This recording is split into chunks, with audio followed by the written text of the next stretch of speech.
So the first question is, what's your favorite band? And really, honestly, my favorite band of all time is Typo Negative. Though I listen to a bit of everything, but Typo is in particular like my quote unquote home band. It was the one that I listened to the most when I was a teenager, and it was really near and dear to my heart when I was coming of age. I was depressed and lonely as a teenager, and I found solace in heavy music. I've been a metalhead for a very long time now. And I mean, first off, I started, of course, with Metallica and Megadeth, and I worked my way from there. I try to find something good about every genre. I really do feel like I can hopefully find one good song from almost any band. Of course, that's not always the truth. Honestly, I can't lie. I really like city pop and J funk and the whole retro Japanese wave of music that has gotten popular within the past couple of years. But yeah, my favorite band's Typo. But honestly, I like a whole bunch of everything, to tell you the truth. Second question is, when do we get to see your face? Honestly, I don't know. Maybe if I get 1 million subscribers. Personally, I don't see the point in showing my face. I feel like it kind of takes away from the pure facts of a case and videos that I do. Though I do know that showing face increases engagement and it helps out with the YouTube algorithm and all that jazz. But I mean, I don't know. Truthfully, I just don't see the point. Maybe I'm just too bland. I don't know. In some ways, I feel like it would kind of be disrespectful to see some jackass on the thumbnail of a video talking about missing people or people that were murdered. uh, I maybe someday, maybe you'll see my face.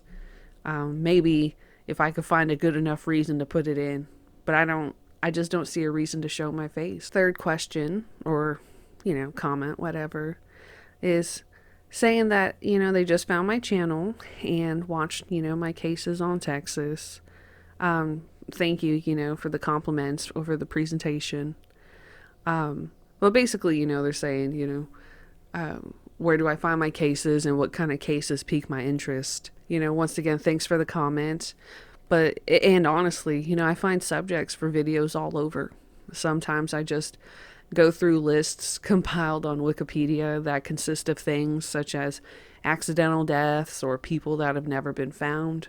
Wikipedia has a lot of stuff on it, honestly, and I kind of use it, as a base for understanding certain just subjects or information that I wouldn't have been able to read about otherwise. Other cases I come across pretty leisurely, not even trying to, while browsing sites like Reddit.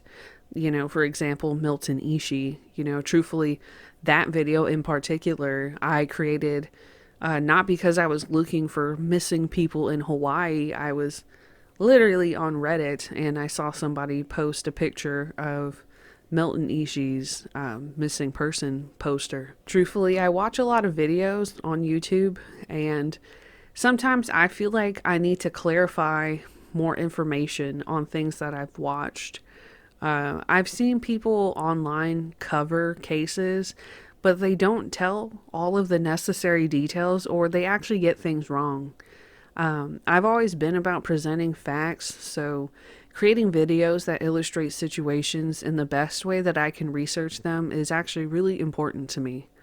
The last area I look for info is in books that I have. I still have plenty of textbooks from when I was in college, and of course, many of them talk about the subjects that I present. I have I have a lot of important documents that I use as sources in essays that I had to write. And when I graduated college, I still use, I still have a few months left, but, I use the online academic search engine to find articles, as sources for later cases. Um, and honestly, and it's not like it's me trying to stand or updo some of these other people that have made videos, because obviously I know how it goes and it's a lot of work, but I just hate watching videos on subjects I might know a little bit about and then seeing like, oh, here's a picture of, for example, I watched a video of somebody talk about, the Charles Manson case and how the Manson family got together, and somebody decided they were going to show a picture of Mary Bruner, quote unquote, and it was not even her. It was the totally wrong person. In fact, if I could think about it, it might have been like Capistrano, one of the other girls. And that's like one little detail that shouldn't really matter, might be insignificant to others, but it's stuff like that that actually persuades me to kind of do my own version of it, because, even though the base facts are the same, I'm like, hey, that's not right. Let's get it right. Let's just show the facts. And the fourth question is, what's my research method for videos? I know I kind of already answered this with the last question, but even though my answer is going to pretty much be the same as the previous one, I could go, more on how I do things specifically. Each case is handled differently as to how I research them, though. For example, if I decide to go over a subject in the psychology realm, I lean towards the books that I used in school and, of course, the ones that I've bought. I have my own copies of the DSM-4 and 5, and I have a psychiatry guide and, of course, the various textbooks from when I was in school.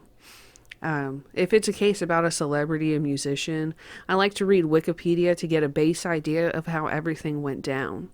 Many of the cases that I go over, such as the crime aspect, they tend to have a lot of news articles from when the crimes occurred. I always try to find as many articles that I can while sifting through what is actually reputable or not.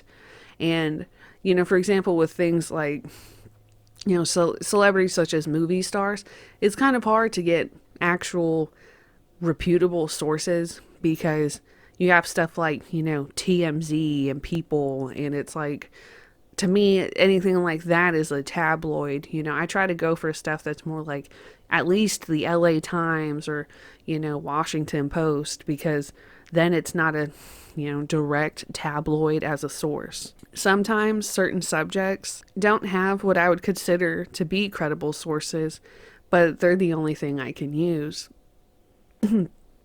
Ugh. That's why I tend to stay neutral, and I try to use terms, pretty much legalese terms such as allegedly and apparently. I know people have joked about it, and, it is kind of funny. It's like, why do I always say that? Well, I'm just trying to be neutral because I don't want to come off as one-sided in any way, shape, or form. I do have my own opinions about a lot of the things I make videos on, but I don't want to persuade you to already think one way because of the way I presented it. You know what I mean? And lastly, for cases that are about missing persons, I always use the website NamUs. It's a government website, and I try the best I can to see if missing people are even listed on there, and I try to compare the details to the usually multiple profiles that you'll find of these people on other missing person websites.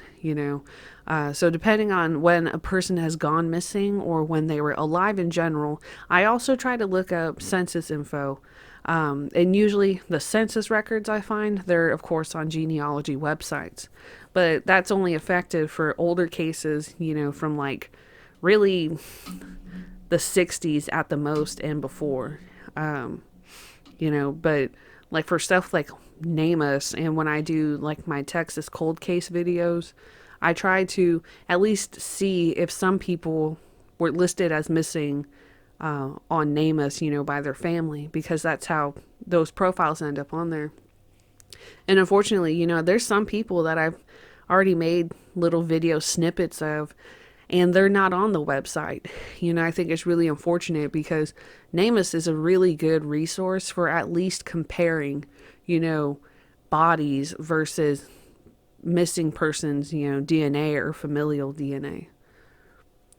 And the last question or comment says, that I'm doing a great job, which I appreciate. And they assume I'm from Texas, which, yeah, I am. Sadly, Texas has a lot of mysterious things that have gone on through the years, and they've watched others who report on missing people and have thousands of followers, um, keep up the good work. I appreciate that. I really do. Um, and yeah, like I already said, I live in Texas. I like it here. It is a crazy place, but I have my own reasons for loving it here, and truthfully, crime is everywhere. We just don't see it. I really hope that, you all enjoy the future content I put out, and, I know I'm not super huge, but, it blows my mind to have even gotten this far, honestly. To tell you the truth, I didn't really think I would even get to 300, and I'm like damn near shitting my pants. I'm like, holy fuck, I got to 1,000. That's crazy. But, and I know it sometimes takes a while to get the next piece of content, and I could essentially go AFK or MIA for a week or two or a month on YouTube. But if some of you, will understand where I'm coming from, it's not easy going over these subjects.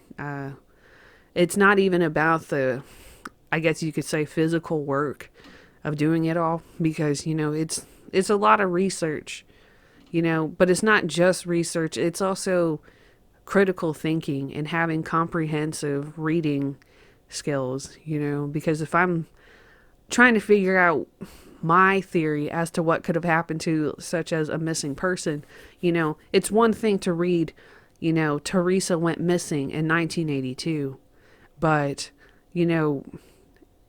to be actually helpful to even, maybe potential family members that could have known that person, I want to at least be able to think, like, if this person went missing, what is a simple yet logical reason to explain where they could have gone, And for me, that's what ends up taking a while. Just trying to make useful, critical contentions, for videos. And on top of that, it's always hard trying to get the time to record the vocals. I always end up recording in the middle of the night, to tell you the truth, just because that's when everyone's asleep and I don't have to worry about ridiculously loud people in the neighborhood revving their engines, because that's the kind of place I live in, But I'm just rambling. I just want to genuinely say, though, thank you, everybody that's, watched me get this far, I really appreciate it. I do. And I can't wait to come out with more, and I'm always reading the comments, whether it's good, bad, or stupid. I've read a bunch of hate and I've read a bunch of love, and I appreciate it either way. I try to do my best to at least do better the next time. So, once again, thank you. And I appreciate it. Like I said, I never thought I'd get this far.